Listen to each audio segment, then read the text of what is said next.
There's been tons of big names that the Atlanta Falcons have been linked to, especially with this looming trade deadline.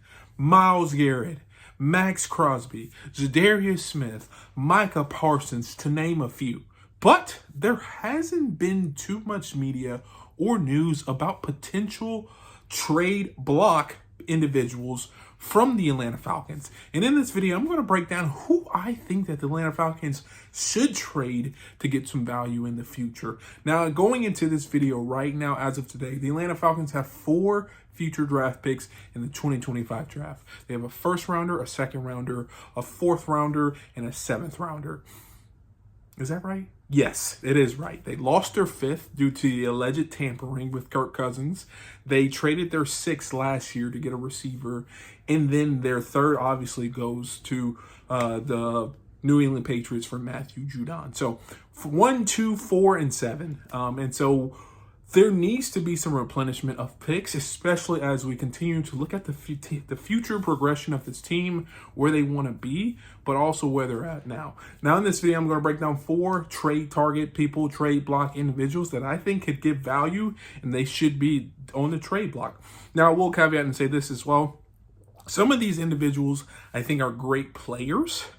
I think, number one, either our system doesn't utilize them to their best of the ability, or I would like to see them traded so that the Falcons can get things in return so that they can use those future assets. And so that's the only pure reason why I'm suggesting trading them, because I think the Atlanta Falcons could use what their value is to help them get either future assets now or in the future. So that's neither here nor there. First trade block individual that I would say it has to be Nate Landman. And here's why.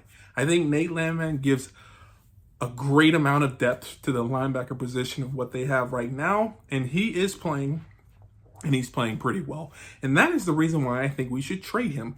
He could demand a lot of value, not a lot, but a good amount of value for a lot of NFL teams right now who are short with that linebacker core.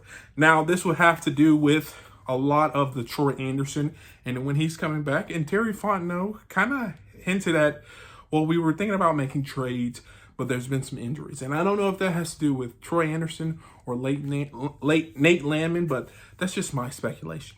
Now, what do I think we'll get in return of Nate? I think Nate could demand a 4th or 5th round pick. I think he's that good of a linebacker, and I think he could be a downhill stopping, run stopping linebacker for a great team. I will say on our team, he is good right now, and I think he fits. But when it comes to future progression and where the Falcons want to go, I think they're going to run a lot of Troy Anderson and Caden Ellis, and I think those will be the starting linebackers of the future, especially with J.D. Bertrand getting up to speed. I don't see much room for Nate Landman starting in the future, and because of that, I think we should get some value now, maybe get a draft pick out of it, and kind of move him and let him be on a team, be a prime starter for another team. Second player, I think that we need to put on the trading blocks, and this is no hint at him, and this is no dig at him.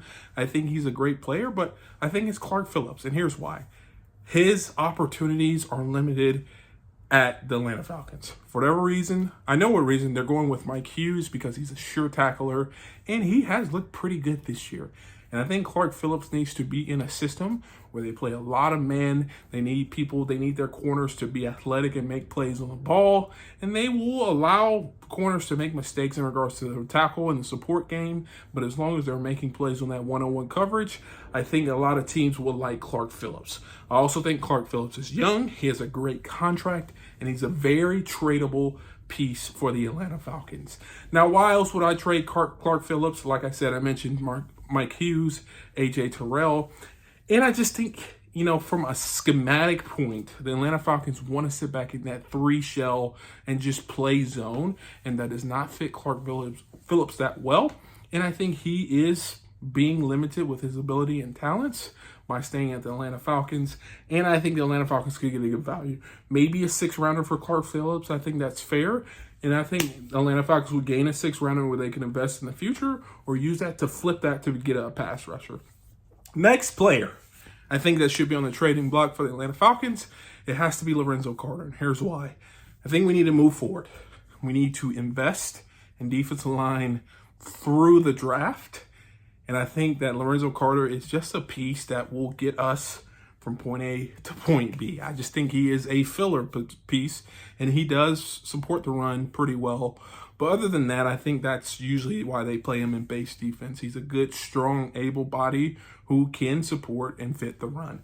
Now, the Atlanta Falcons have been getting basically ran over in the run game, and I think him coming back will help a little bit, but I don't think that his value back will make this team, top 15 in run defense.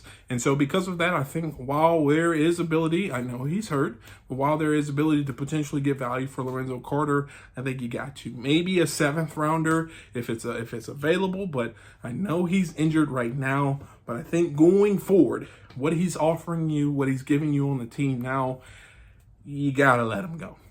Last player, which a lot of people were probably not surprised he's on this list, but it has to be Richie Grant. And here's why. We've seen the development of Richie Grant, former 2nd-round pick. We thought he would be a player about here. He just hasn't lived up to the hype. Just cut your losses, move on, and go from there. Now, I know that's going to be a little difficult right now, especially with Justin Simmons being in and out of the injury tent, as well as Micah Abernathy, the backup safety, who a lot of people was thinking may take over reps for Richie Grant. But I think at the end of the day, if a team is willing to offer you any type of value for Richie Grant, you got to take it. I was looking at that 6th or 7th round pick, maybe a 6th or 7th round equivalent edge rusher, but you got to cut ties with Richie Grant. I know you want him to be a part of this Falcons team in the future, but he's just not cutting it. His production really hasn't been there that much. But I understand if you keep him just because of safety depth. But when you got your safety play up here, no disrespect to Richie Grant, when you got Justin Simmons in there and then you bring in Richie Grant, you do see a dip off. And I think we should allow another team to spend time, money, effort in developing him to be a player who they want him to be.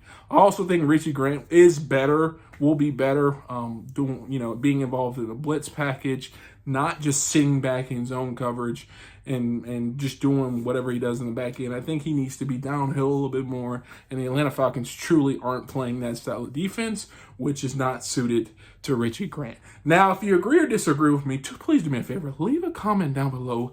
Let me know what you think. And if you want to see more videos like this, especially what players I think from an edge rushing perspective the Atlanta Falcons need to get serious about, check this video out right here.